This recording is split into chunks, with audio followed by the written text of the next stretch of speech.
No, ¿me escuchan? No sé si en la...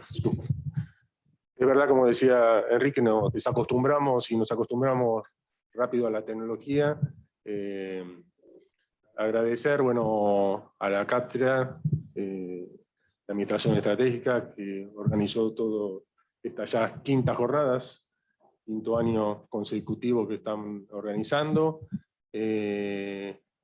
Agradecer todo el área también de sistemas que estamos experimentando acá en este laboratorio de práctica profesional. Principalmente esta aula se usa para los 4 seminarios, así que ustedes la van a usar pronto, cuando avancen ya las últimas materias de la carrera.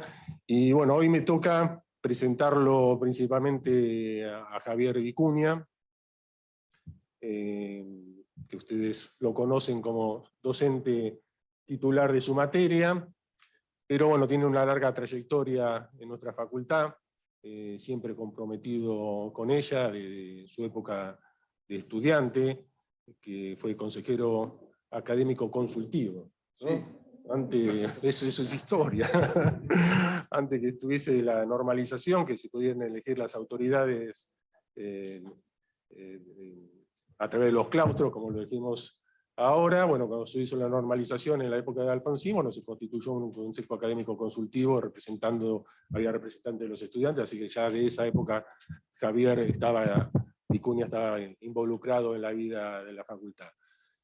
Principalmente decimos su título que más nos honra, que es un graduado de la casa, licenciado en Administración, que tiene un máster en Administración de Empresa de la Universidad de Baltimore, que bueno, es el presidente del Centro de Estrategia, el director del Centro de Estrategia, que se está organizando también estas jornadas, docente en varias universidades, entre ellas la Universidad de Avellaneda, y ha ocupado diferentes funciones ejecutivas en nuestra casa de estudio. En errores como cualquiera, es hincha de Racing, pero bueno, eso es lo de menos, puede pasar, ahora está agrandado, pero bueno, eso algo le tenía que fallar al señor. Y hoy principalmente estamos con la presentación de su libro, El Estado Estratégico, que es un poco, nos muestra, en su libro dice, bueno, después de décadas de fracasos y de retroceder a la Argentina, que tenemos herramientas como Estado, como país, para salir de estar siempre lo mismo, de retroceder.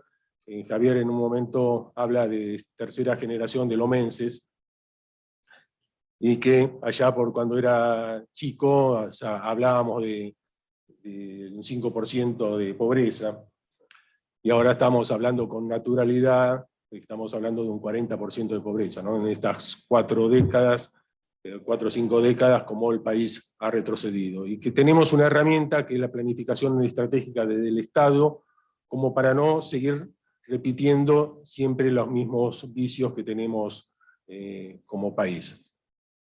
Habla también de la importancia de los recursos humanos, en esta economía del conocimiento, que todavía tenemos como país una ventaja competitiva en cuanto a la formación de nuestros recursos humanos, pero si seguimos en este camino, en muy poco tiempo esa ventaja competitiva va a ir desapareciendo, porque bueno, el mercado es competitivo, no competimos con nuestros vecinos, de otras ciudades, sino competimos con el mundo. Entonces, bueno, nuestros recursos humanos tienen que estar también preparados para eso, y en la desigualdad que tenemos con respecto a la educación, ¿no? No todo el mundo termina la educación básica obligatoria, que es la secundaria, la diferencia que hay entre los diferentes niveles de ingreso, que la secundaria la terminan más o menos un 30% de esos sectores, y los sectores de mayores ingresos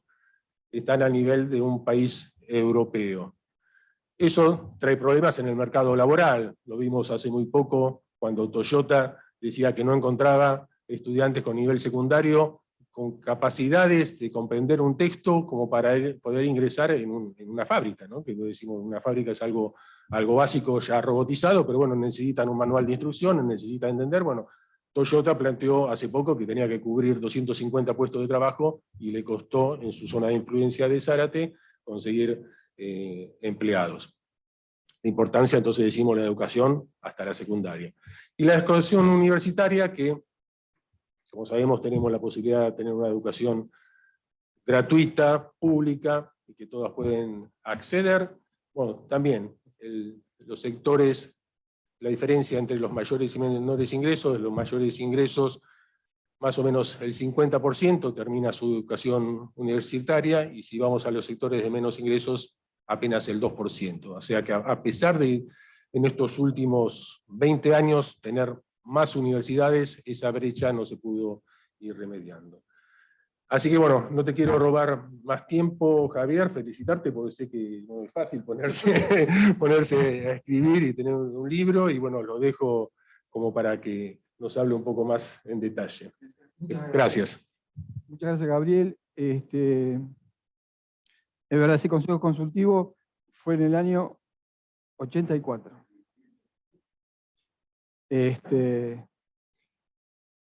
Yo entré como alumno en el 80, así que el señor ya estaba mucho mayor que yo, como se puede apreciar. No, mentira, vino después. Y sí, está bueno, también ya somos un grupo que venimos comprometidos, que algo se fue perdiendo, que tuvo que ver con una militancia política y con la no militancia, porque en el 80, 81, 82, cuando fuimos entrando los que estamos ahora, los más grandecitos en la facultad, graduados de la casa, no se podía militar porque había una dictadura militar. Y estaba prohibido, o se hacía de manera sotoboche, digamos, no era legal. Pero empezamos una muy interesante y muy fructífera etapa del 83, que fue la militancia, la que pudimos hacer en la universidad y en los distintos partidos, pero fue el nacimiento de toda una etapa, pero también había nacido hace muy poco nuestra universidad, que este año cumple 50 años. Entonces, para nosotros, que ya somos más veteranos, ver crecer a la facultad, a la universidad. La primera facultad fue esta, como edificio, en el Cruce de Lomas. Me fui de tema, pero me llevó acá el decano, pero eran tres carreras que iniciaron la universidad. Ingeniero zootecnista, por agrarias, una licenciatura en relaciones laborales, creo que era de sociales, y la licenciatura en administración. Exactamente. Somos licenciados en administración. Los contadores vinieron después, bueno, gente más numerosa, pero bueno, los que arrancamos fuimos nosotros. Porque en esa época había que tener carreras no tradicionales para poder arrancar una universidad nueva, que fue en el 72. Así que estamos muy orgullosos de eso. De la primera camada fueron solo 7 graduados en el año 77. Claro, arrancó 5 años, 72 a 77, el primer grupo fueron 7 graduados. Así que bueno, estamos en el deporte en el recuerdo. Pero con mucho orgullo, ¿no? Porque lo digo por lo que somos, estoy hablando en el caso de Gabriel y mío y los otros que somos ya veteranos, lo hacemos con mucho orgullo porque vimos, cuando llovía acá se suspendían las clases, porque no había calles y era barro, y los autos se estacionaban en la ruta. Así que miren lo que creció, y lo que sigue creciendo en la facultad. El aula 18 es un lujo, como lo es toda la facultad. Bueno, como decía Gabriel, el Estado, vamos a ver si acá, sí, perfecto. En la Argentina se habla muchas veces de si el Estado tiene que ser más grande o más chico, y los que son de derecha dicen que tiene que ser chico, y los que son más de izquierda dicen que tiene que ser muy grande y muy abarcativo, y muy presente. Y en realidad, mi visión es que lo primero que hay que definir es ¿para qué queremos un Estado grande o chico? Primero que hay que establecer un norte. ¿Dónde queremos ir? ¿Por qué? ¿De qué manera? Y entonces pensar qué Estado queremos, ¿no? El Estado como estructura y la estrategia como norte, lo que nos guía. Y después, lo que nosotros hablamos como la tríada, la cultura organizacional, la cultura que tenemos que tener para poder llegar al norte donde queremos llegar. Entonces, no importa si el Estado es chico o grande, no se puede terminar ahí la discusión política y de gestión, sino dónde quiero llegar. Entonces, el Estado estratégico, el libro en sí es una propuesta que busca repensar no solo el rol del Estado, sino la gestión de lo público, ¿sí? Por eso lo que yo decía, no solo es lo chico o grande, sino hay que ver, la gestión de lo público es algo sistémico, holístico, tiene que ver con todas las áreas al mismo tiempo, ¿sí? Y en largo plazo. El primer paso justamente es pensar el futuro, generar un futuro deseado, imaginarlo, diseñarlo, discutirlo, consensuarlo y formalmente poner manos a la obra. ¿Por qué? Porque todas las fuerzas políticas y los distintos sectores de los actores importantes sociales en Argentina, políticos y sociales, deberían estar alrededor de una mesa pensando qué quiero que sea Argentina en 20 años. A partir de un diagnóstico de lo que soy, bueno, ¿cómo quiero que sea Argentina en 20 años? Eso pasa también en las empresas privadas. Yo digo, bueno, estoy como estoy ahora, en 5 o 10 años, ¿cómo quiero que sea mi empresa? Yo tengo que pensar con esto, diseñar un futuro deseado. Yo deseo que sea de esta manera. Y empiezo a trabajar en función a esto. Claro está, bueno, acá ya tenemos un problema. En la Argentina hoy tenemos más que nunca esta famosa grieta, la no posibilidad de sentarnos a dialogar, a consensuar y a pensar, ¿no? E inclusive uno ve las distintas fuerzas políticas que internamente tampoco se pueden sentar a pensar y a discutir y a desarrollar. Por ende, ponernos manos a la obra es algo distante, lejos. Ahora fíjense, América Latina y la Argentina, con más razón, requiere de una estrategia de crecimiento orientada a transformar las ventajas comparativas en competitivas. Comparativamente, como decía Enrique antes, bueno, tenemos una gran posibilidad de la producción agropecuaria, ¿no? Agrícola por un lado, ganadera por el otro, pero también el litio, que es con que se forman las baterías, y también los servicios tecnológicos, sí, que vamos a hablar más adelante. Hay muchas posibilidades que tiene Argentina. Comparativamente, a ver, si hablamos de Japón, Japón son islas volcánicas con muchas montañas, y no pueden crear ganado, ni sembrar trigo, nada. Entonces, comparativamente nosotros sí podemos hacer esto. Y hacer de eso comparativo algo que sea competitivo. Un poco lo que decía Enrique, de salir a ganar mercados al mundo. Lo que decía también Gabriel, el competir con el mundo. Acá yo cito a un chino. China es un país muy particular, porque es la segunda potencia mundial, con un crecimiento económico fenomenal, pero al mismo tiempo, o sea, es ultracapitalista, pero al mismo tiempo políticamente es comunista. Entonces, eso se hace en China nada más, únicamente lo han logrado los chinos, siendo una potencia que va hacia ser el primer país del mundo. Con 1.440 millones, hasta que los contamos la última vez, ya deben ser varios millones más, ¿no? Porque cuando los termine de contar ya hay un montón de nacimientos que ya más o menos están en ese número.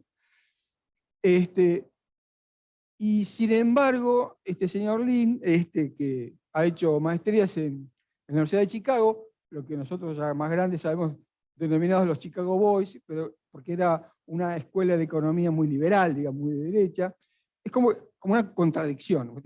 O sos chino comunista o sos Chicago Boy, ¿no? Es como un oxímoron, ¿no? Es una contradicción. Pero que sí son los chinos son pragmáticos. Y de esto no hay duda, lo estamos viendo. Entonces, este señor dice, y lo cito porque pasó a ser un referente de la economía de China, digamos, ¿no? que también tuvo influencia en el Banco Mundial y después, por supuesto, en la economía y en la planificación de la China moderna. Dice, la visión estratégica del poder político es la variable esencial para establecer el éxito o fracaso de un país en el territorio económico. Entonces, esta orientación es más importante que la riqueza de los recursos naturales. Y tiene razón, a mi entender, porque el poder político es quien decide. La política es una de las mejores y más importantes funciones y actividades que se pueden hacer. Que después muchos de nuestros políticos hacen de eso algo no muy agradable a la vista y con muy nefastos resultados, eso es otra historia, ¿no? La degradación de la actividad política es por parte de funcionarios o dirigentes con los cuales no coincidimos, pero no deja de ser la política uno de los mejores, más importantes factores para cambiar la realidad.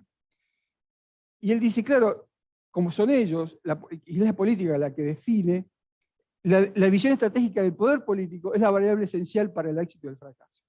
Y si nosotros ponemos a pensar el léxico que usan nuestros dirigentes cuando nos hablan y cuando están en campaña, es justamente la falta de léxico con respecto a visión estratégica, planeamiento, a ventaja competitiva, comparativa. De esto no hablan. No saben, no estudian, no sé, pero no acontece. ¿Y qué pasa a ser más importante que los recursos naturales? Vamos a Japón de nuevo. ¿Qué recursos naturales tiene Japón? ¿Sí? Entonces, las ideas del poder político y su liderazgo son las que deciden el desarrollo de un país. Y ahí Lind está también citando a Keynes, ¿no?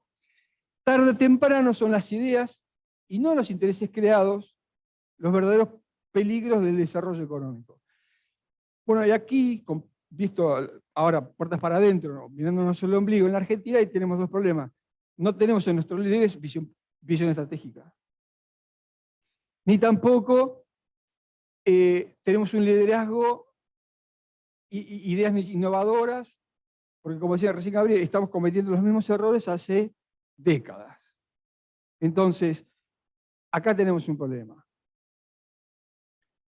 Y justamente el índice, bueno, el capital es el factor crítico de crecimiento y su acumulación depende del aumento de la productividad, que evita que decaiga la tasa de retorno. Si lo escuchara Marx hablando a un comunista como Lenin, digamos, también se pegaría un tío, Charles Marx, porque está justamente en contra de esto, pero los chinos son prácticos.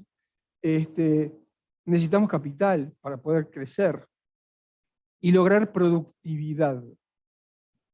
Si todos los que estamos acá producimos 1000 computadoras por mes, pero al mes siguiente producimos 1200, con la misma cantidad de gente, los mismos costos, podemos bajar el precio. Y ahí lo que primero generamos es productividad. Mejoramos la productividad. Y si tenemos mayor cantidad de unidades, podemos bajar un poco el precio. Al bajar el precio, competimos con otras partes del mundo con un buen precio y un buen producto. ¿Sí? Pero necesitamos inicialmente capital. Y hoy no podemos seducir en la Argentina para atraer capitales. No podemos. Y esto es fundamental. Entonces, no hay ventajas competitivas que no se funden en ventajas comparativas. Yo tengo las ventajas comparativas que dije antes. ¿Sí? Pero necesitamos muchas cosas. Lo que necesitamos es un círculo virtuoso del desarrollo. Primero de todo, la visión estratégica del poder político, lo que decíamos recién. Las ideas y liderazgo del poder político, que estamos escasos, incentivar el desarrollo, explotar las ventajas comparativas, que me permite ser competitivo a través de la productividad, la innovación tecnológica, invertir en investigación y desarrollo e invertir en educación. Los guarismos que estaba diciendo recién el decano son escalofriantes. La cantidad de chicos que no logran el secundario, la cantidad de chicos que no logran la graduación universitaria, y después, que también lo vamos a ver, depende de dónde el chico nace, ya tiene un poco definido la posibilidad de éxito o fracaso.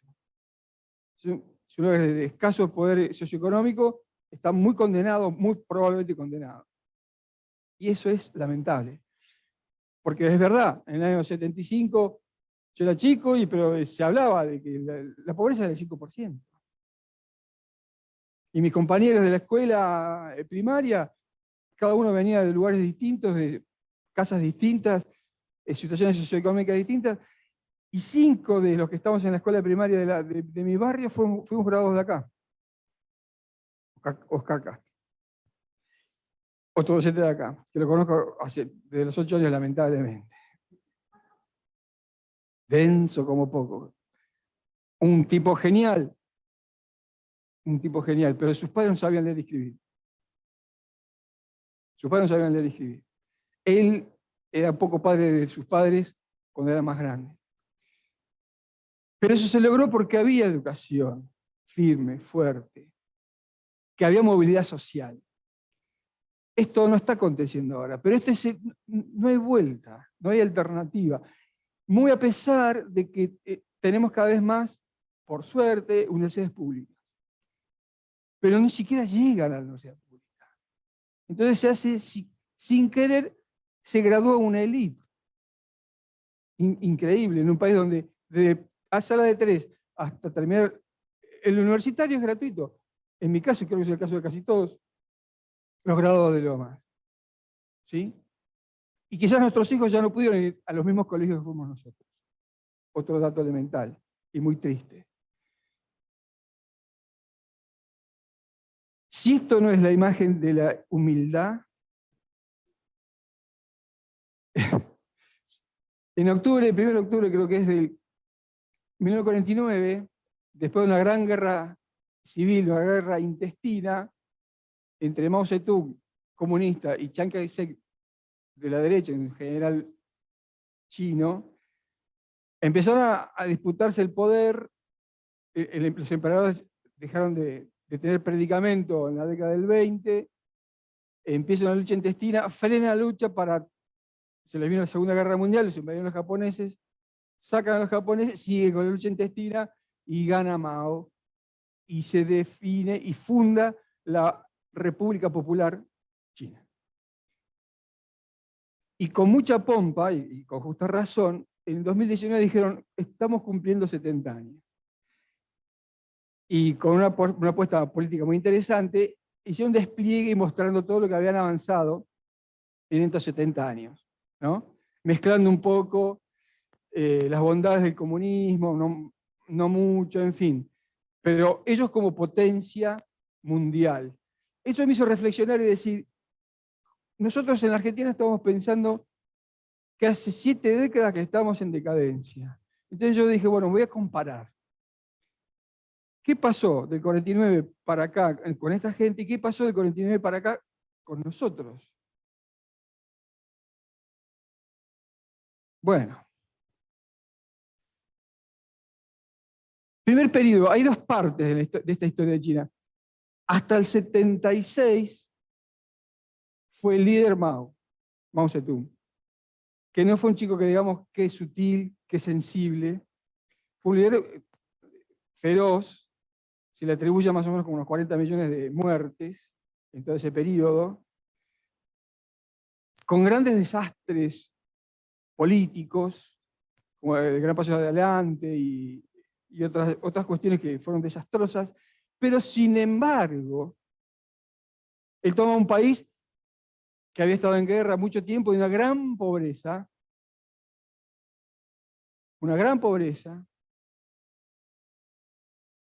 muy desvalido, y que siempre fue invadido. China no invadió nunca.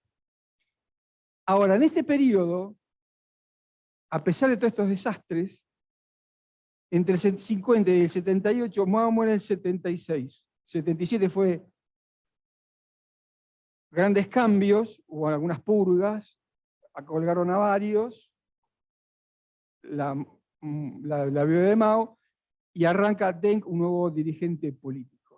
Pero en ese periodo, igual, así todo, el PBI chino se multiplicó por 4, porque siempre creció un 5% anual.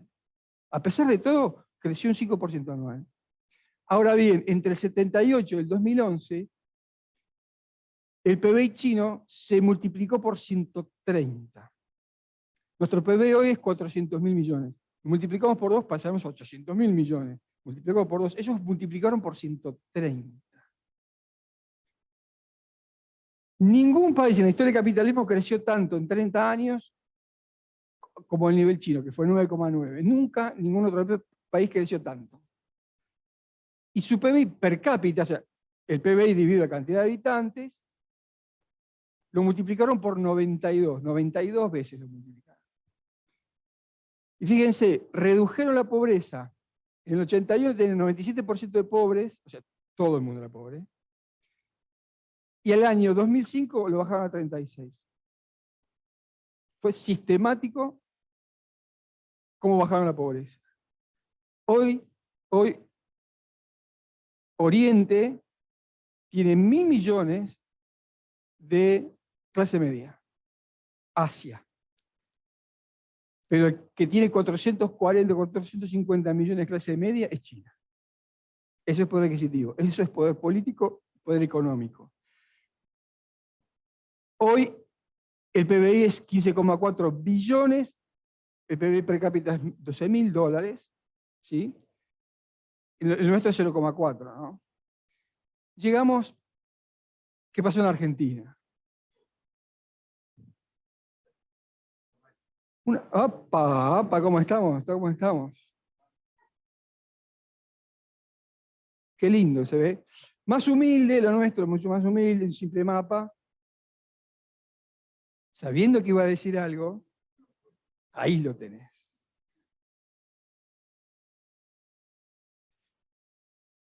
Ah, más madera. Bien. Acá estamos nosotros, en esa época, más o menos. Para solo rapidito, en el año 30, el proyecto de Irigoyen elegido por el pueblo, en el 30, golpe militar lo sacan. Pero después hubo otro golpe militar. Los militares hicieron golpes militares a los civiles y después hicieron golpes militares entre ellos mismos. En el 43 hubo otro golpe militar. Dentro del grupo militar que estaba como Farrell, como presidente general, autodenominado presidente, el vice era Perón, pero Perón pasó a ser una figura popular, nacional, va a elecciones, que gana en el 46, pero en el 55 sus propios camaradas le hacen un golpe de Estado. Entonces asume Lonardi en el 55, pero Aramburu le hace un golpe a Lonardi en el 55 también, hasta que en el 58, ¿qué les pasó? Me lo sacaron a... Ya, sí. Hubo elecciones, pero sí, eso sí, no podía estar figurando el peronismo, no podía ir a elecciones. Frondizi, exactamente.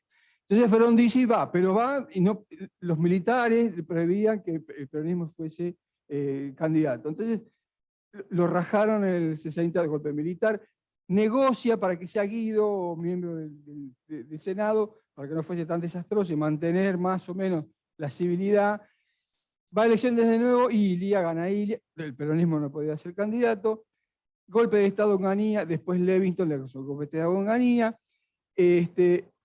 Después fue Lanusse, y Lanusse ya un desastre en la economía argentina, un desastre entre ellos mismos, los mismos militares. Vuelve a elecciones, ya vuelve el peronismo. Pero tenemos a... Perdón. Sí, está bien. Viene Cámpora, que estuvo 49 días, pero no podía, después a Perón le permiten ser candidato a presidente, estuvo las tiros los 4 meses, viene Perón, pero Perón al año siguiente muere. Nos deja un lindo regalo, María Estela Martínez, su esposa, viuda, era la esposa, quedó viuda, siguió con el, creo que tenía secundario completo. Golpe militar, Viola, a Viola lo sacan, yo me acuerdo que a Viola le decían, lo querían echar, me acuerdo saliendo del auto, y se va a generar Viola que tiene problemas de salud, y él haciendo así desde el auto diciendo, estoy bien, estoy bien, estoy bien, lo echaron. Patético. Galtieri hace otro desastre, esta gente no sabía, obviamente, además del desastre de los desaparecidos, y se unió un desastre económico. Y ya la gente exacerbada empezó a manifestarse en contra, y como gran genialidad, Galtieri dice, vamos con las Malvinas, que la gente va a estar contenta. Siempre que hay un enemigo afuera, la gente se vuelca hacia, y nos juntamos y hacemos el patriotismo, todos unidos, se van a olvidar de echarnos a nosotros. Una genialidad. Perdimos Malvinas, por supuesto, vino Miñones, Alfonsín. Y lo que usted ya conoce. Ahora, fíjese la cantidad de gente. Muchos militares. Y un detalle, nunca los militares estuvieron solos. O sea, siempre había civiles, ¿no?, en los ministerios, los técnicos, los que pensaban un poco más que ellos, que no era gente formada. Este es nuestro menjunje político, que también esto define cómo somos, y a dónde fuimos, y cómo fuimos decayendo. ¿Qué política, qué planeamiento estratégico puede haber con esto? Está claro que no. Pero lo que sí supimos, a partir del 83, que nunca más iba a haber golpes militares. Que vamos a poder trabajar en democracia. Lo que pasa es que lo que se hizo a partir del 83 no fue muy bueno, que digamos. En 1896 fuimos, miren esto, el número 1 del ranking de países de acuerdo al PBI por habitante. O sea, PBI por habitante, el número 1 del mundo era Argentina. La red ferroviaria nacional llegó a ocupar el 10º puesto con 47.000 kilómetros en la Segunda Guerra Mundial. 1945, el país con más vías férreas funcionando era Argentina. ¿Saben cuándo llegó el primer tren a Lomas? En 1865. Y tardaba de Constitución a Lomas 35 minutos.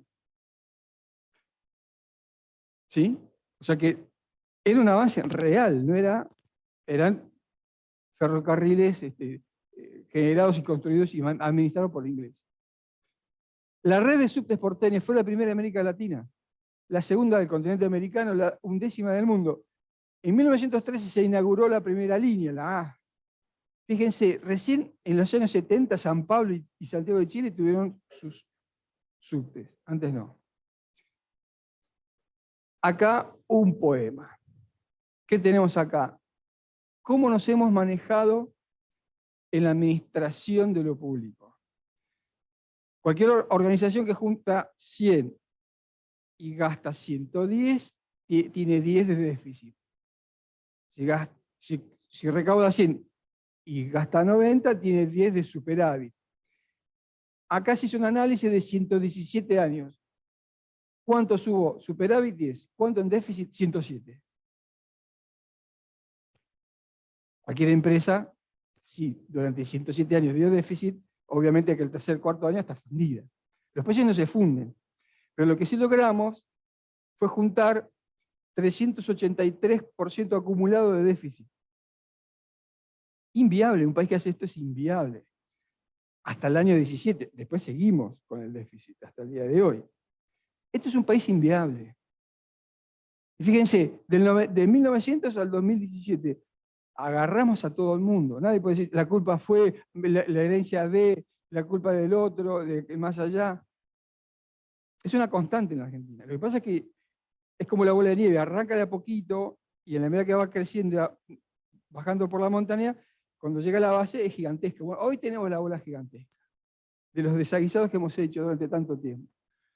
Por lo cual, tenemos el círculo de la decadencia. Ausencia de estrategia de país. ¿Qué estrategia vimos en todos estos años? Ninguna. Y aparte ahora, los políticos lo dicen las cosas con una increíble, pasmosa naturalidad. Vamos viendo y vemos aquello y vemos y vamos para allá y agregamos un impuesto y a ver qué onda. Una cosa infantil, la verdad que para asustarse. Entonces, no tenemos ningún norte, ninguna planificación de nada y tenemos una mala gestión. Ahí lo vimos con el déficit. Pero cuando yo debo plata y gasté 110, pero me entraron 100, esos 10 los tengo que cubrir de alguna manera. pido plata, tomo deuda, pero como ya hemos pedido tantas veces plata y no hemos devuelto muchas veces la plata, entramos en default varias veces, qué alegría, la gente no quiere prestar plata. Entonces, empezamos a emitir moneda. Y eso genera inflación, además de perder valor la moneda local. Pero como no nos alcanza todavía con lo que tomamos, la guita que pedimos prestada, o la plata que emitimos, fabricamos papel sin valor, y no nos alcanza igual, incrementamos en la presión impositiva. Metemos impuestos y más impuestos. Ahora viene el impuesto. No, ganancias inesperadas. No, inesperadas. Esto es genial. Te viene el impuesto inesperado, ¿viste? Agarraron, distraído, un impuesto nuevo.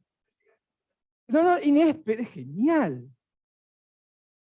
El nombre que le ponen, ganancias inesperadas, flaco. Por la guerra, ahora tu trigo vale mucho más, no le esperabas eso, impuesto. Pero yo hace 2 años que me vengo fundiendo con la sequía. No dije pérdida inesperada, dije ganancia inesperada. Notable, notable. Hasta notable los nombres que le ponemos, como si fuera una joda. Entonces, entre los desastres que vamos haciendo está la hipertrofia del Estado ineficiente. Un gran Estado donde van a parar los que no tienen trabajo. Es como un subsidio blanqueado. Municipalidades, provincia y nación. Meten gente. Gente que no es que hay miles y miles más de personas que mejoran la salud, la seguridad, la educación. No. Es más gente. Eso la productividad ni a palo. Y es absolutamente ineficiente, por otro lado. Vayan a hacer un trámite ahora. Y de nuevo, vamos a la ausencia de una estrategia de país. No tenemos estrategia. Y esto se repite año a año, década a década. Un para arriba, ¿no? Vamos bien. 3 pequeños detalles. En 1833 llega Darwin en un barco que se llama Beagle y el capitán se llama Fitzroy. No sé si los nombres les parecen conocidos. A Darwin le mandó el almirantazgo inglés a que vaya a hacer un mapa de lo que hay ahí en el sur, que no sabemos ni qué hay. Bueno, andar a relevar cosas. Le dijeron a Darwin, estuvo en Río Negro, en Bahía Blanca, de Bahía Blanca se vino a caballo hasta Buenos Aires, o sea que estuvo recorriendo bastante tiempo, y dijo, los habitantes respetables de este país ayudan invariablemente al delincuente a escapar. Parecería que piensan que el hombre ha pecado contra el gobierno y no contra el pueblo. Por suerte esto no lo hacemos más. Esto que descubrió, que lo sorprendió a Darwin, por suerte lo hemos dejado de lado, ya no lo hacemos más. Albert Einstein, en 1925, llegó para hacer 12 conferencias en Universidad de Buenos Aires, La Plata, Córdoba. Y también como tenía un alemán que tenía industrial, que vivía acá y hablaba, por supuesto, alemán y español perfectamente, un poco lo hacía de traductor y lo llevaba, inclusive lo llevó a su quinta a pasar 5 o 6 días en una quinta en Lavallol. ¿Qué tal? Y después de ver todo esto, dice, ¿cómo puede progresar un país tan desorganizado? Bueno, se ve que los alemanes son muy exigentes con el tema del orden. Y después Paul Samuelson, Premio Nobel de Economía, en el 70 dijo que había 5 tipos de países. Desarrollados, subdesarrollados, el tercer mundo, en esa época se hablaba del tercer mundo, o sea que Latinoamérica, África, es una gran cosa, Argentina y Japón, que no los podía calificar en ningún grupo. Bueno, en 1945 en Japón no había nada, y ya en el 70 volvieron. Y en Argentina había de todo, y no podían crecer. Y al tipo le decían, ¿cómo lo hacen? No lo pudieron calificar. Bien. Yo me acuerdo de este billete, usted también. No me digan que no. Hay varios que están acá y se acuerdan. Circuló entre el 81 y el 82. Había que 1 millón de pesos tenía. Como había muchos argentinos en Estados Unidos, en Nueva York, como siempre, los yanquis no podían creer que había un país que tuviese un billete así. Entonces lo plastificaban y lo vendían por $20 diciendo, tengan su primer millón. No lo podían creer. Se ve que era de un país exótico, no se sabe de dónde, que tienen esto. Bueno, fue tanta la inflación que hemos tenido que lo tuvimos que ir sacando ceros a los billetes. Le sacamos 13 ceros. Y hoy sabemos que para comprar un auto mediano son millones de pesos, como si estuviera comprando un castillo, o comprar un auto. En el libro de Liach y Lagos, Las desmesuras de la Argentina, ellos que son economistas y historiadores dicen que el promedio de inflación en la Argentina entre el 43 y el 2011 fue de 161%. Promedio. Entonces, ¿qué necesitamos? Pensar, yo dije en la primera placa, hay que pensar el futuro, el diseño de un futuro deseado, a partir de estudios de futuro, a partir de la planificación estratégica y haciendo análisis políticos, siempre pensando en la perspectiva, que es pensar hacia adelante. La perspectiva es un concepto que elaborado por un político, un filósofo francés, que trabajó mucho en la administración de Francia, en la administración pública de Francia. En el libro está, más o menos resumido, un estudio que hizo la CEPAL, la Comisión Económica para América Latina y el Caribe, que depende de Naciones Unidas, que dice, estudiaron 600 casos, investigaciones de todas partes del mundo, 600 estudios que hablan de escenarios futuros, de qué cosas van a acontecer en el futuro sí o sí. Juntaron esas 600 estudios y sacaron una conclusión, que hay 6 tendencias que hay que tomar en cuenta. El avance tecnológico, en qué áreas, por qué, de qué manera, cómo impacta. Los recursos naturales. Lo que decíamos recién, inclusive lo decía Enrique en el expositor anterior, el gas, el petróleo, ¿dónde está? ¿Quién tiene? ¿El carbón se sigue usando o no?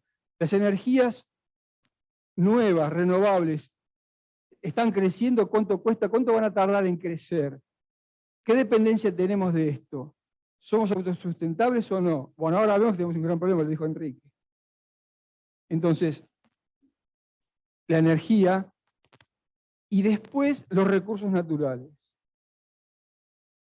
Y también lo dijo Enrique, bueno, ¿quién produce qué? ¿En dónde se produce? ¿Dónde hay agua? ¿Dónde hay lugar fértil para poder cosechar? ¿En qué partes se puede crecer para poder producir más alimentos y en cuáles no? Y a su vez, ¿qué países van a crecer económicamente?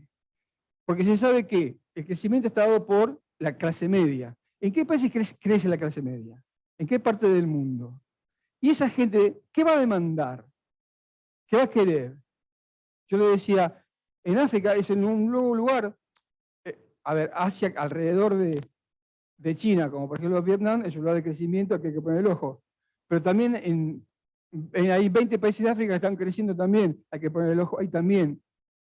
Entonces, lo que está diciendo este estudio de tendencias, que habla también de formas de gobernabilidad, de cuidar del ambiente, de las 6 tendencias, nos dice, y después también nos dice dónde va a crecer la población. En China va a empezar a decrecerle la población. En India sigue creciendo la población. En Japón, en Rusia, decrece la población, como en Inglaterra y en Italia. Por eso hacen pasar a los africanos, que antes no lo querían. Ahora lo necesitan. En el Mundial, me acuerdo, el Mundial 78 en Francia era todo blanquito. Daba la foto a todos los jugadores, todo blanquito. Ahora ve la selección de Francia, son todos negros y todo blanquito. Eso es cariño. Los quieren ahora, los quieren rescatar. No, necesitan gente joven para trabajar, porque tienen mucha gente grande.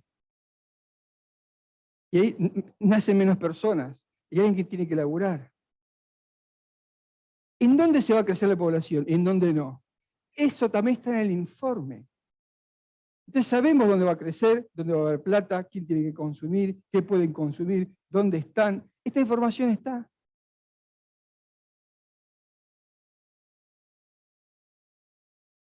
Esta es la producción del mundo. El mundo, a nivel mundial, se produce, el PBI mundial es 100 billones de dólares. ¿Quién es el primer productor? La principal economía, Estados Unidos con el 24%,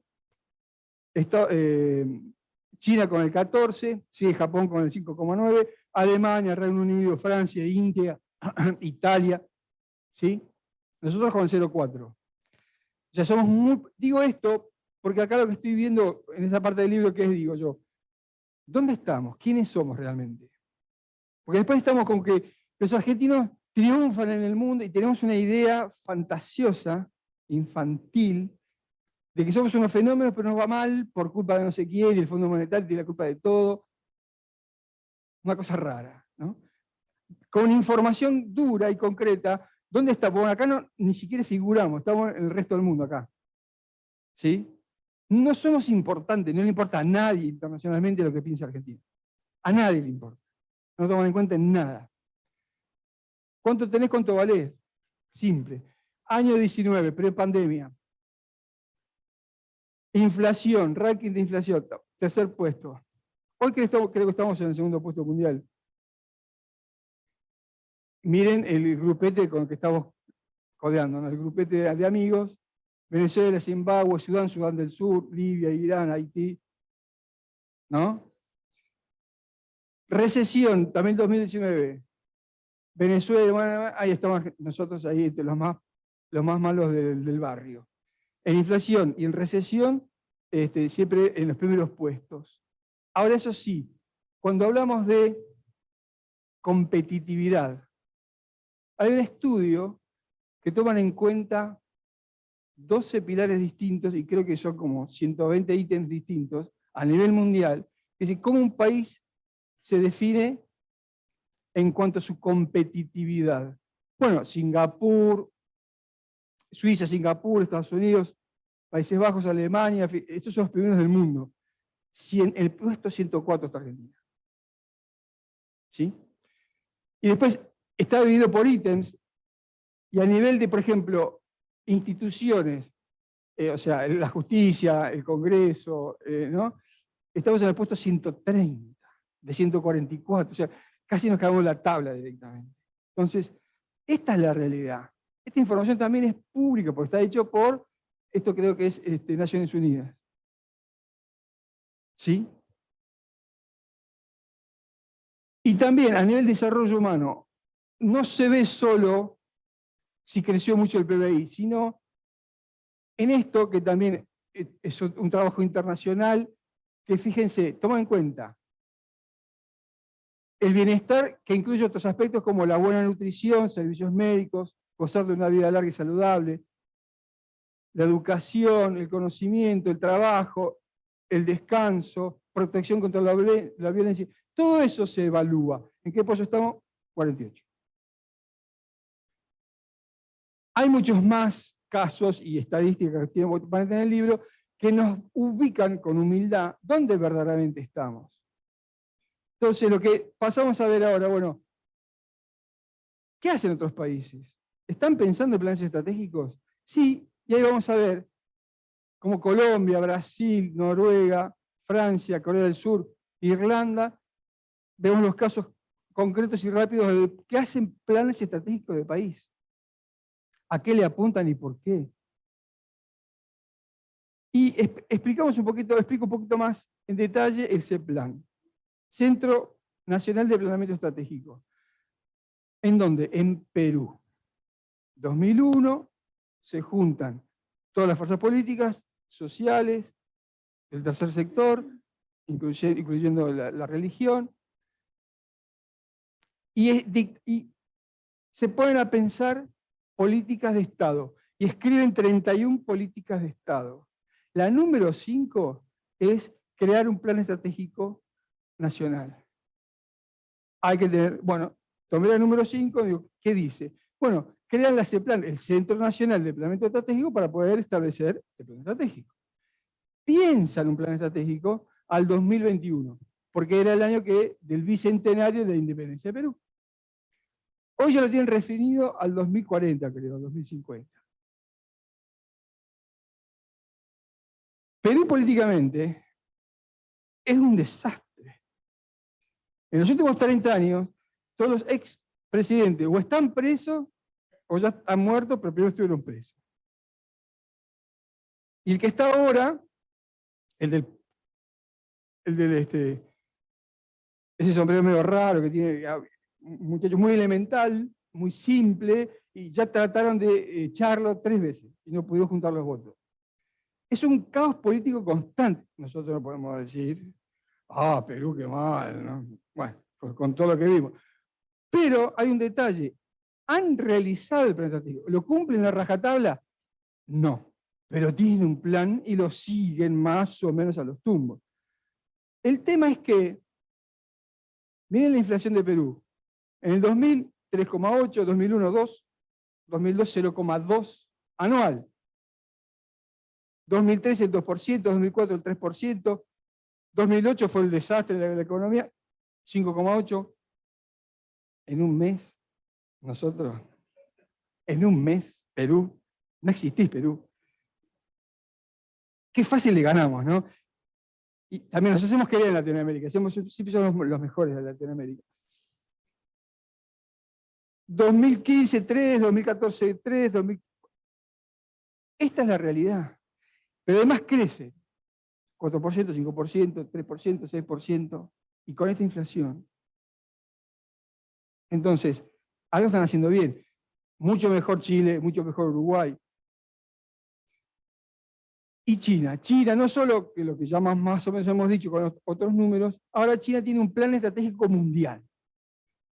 A los muchachos les queda chico el lugar que tienen, entonces van por el mundo. Lo que se llama la nueva ruta de la seda. Arrancaron desde acá y empezaron yendo a la parte menos desarrollada de China, que es el oeste, y de ahí al mundo.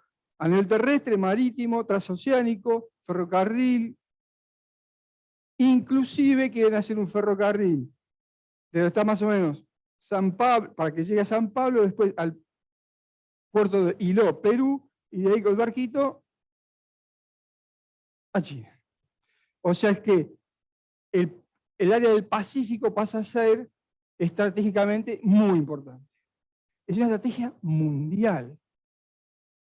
Cuando el de la foto, cuando yo arranqué con esa foto, estaba el tipo chiquito así, Xi Jinping, el actual número 1 de China, que en el 2002 se hizo el número de China, y se hizo cambiar fue tan exitoso que se hizo cambiar la constitución para hasta que se muera ser el número 1. Y nadie dijo que no. Porque tiene éxito y aparte porque tiene el respaldo del Ejército Popular de la República Popular. No hay democracia ahí. Y les va bien, digamos, económicamente. Ese plan es una estrategia mundial. Y terminando, estamos en la sociedad del conocimiento, que es la que tiene que ver con construir la capacidad de acción, la sociedad, enriquecerse desde el aprendizaje. Entonces, fíjense, esta es la sociedad del conocimiento del capital intelectual. Es el hoy y es el futuro.